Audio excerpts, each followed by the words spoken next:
The question is, does the war on drugs work? And the simple and clear answer is no.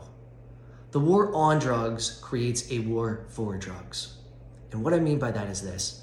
When you make drugs illegal, you have the iron law of prohibition, which incentivizes the strongest and riskiest form of drugs. You then have drug dealers who can make a quick buck selling drugs on the streets and competing for street corners. Even if you remove drug dealers, humans will want to use drugs, and whenever there is a desire, there will always be a supply. So the only way to extinguish illegal drug dealers is to create a legal and regulated supply. This is how we extinguished moonshiners, by creating a legal regulated supply of alcohol. Now, is that perfect? No, not at all, but it's much better than the alternative.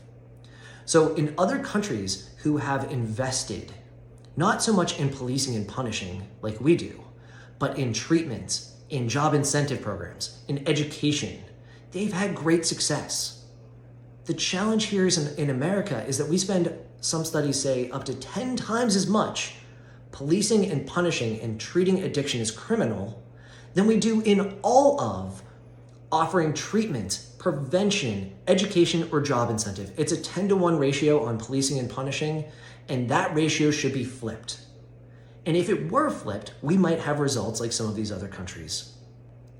In countries where they've ended the war on drugs and instead invested in treatment and prevention, what we've seen in Portugal is that trust in police went up, overall addiction rates went down.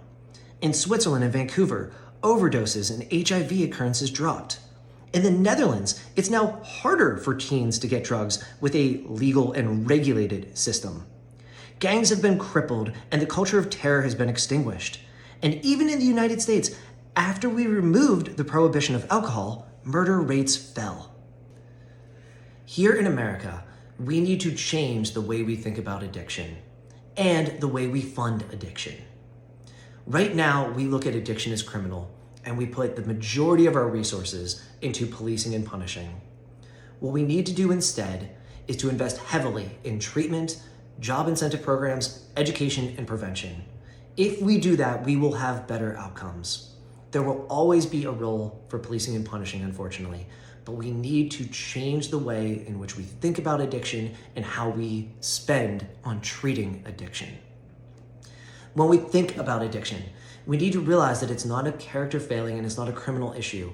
It is a person who is going through a medical issue, who is probably going through trauma. And if we can help reintegrate them with the community, as opposed to putting them in an isolated jail cell, we will have much better results. In the words of Benjamin Franklin, an ounce of prevention is worth a pound of cure.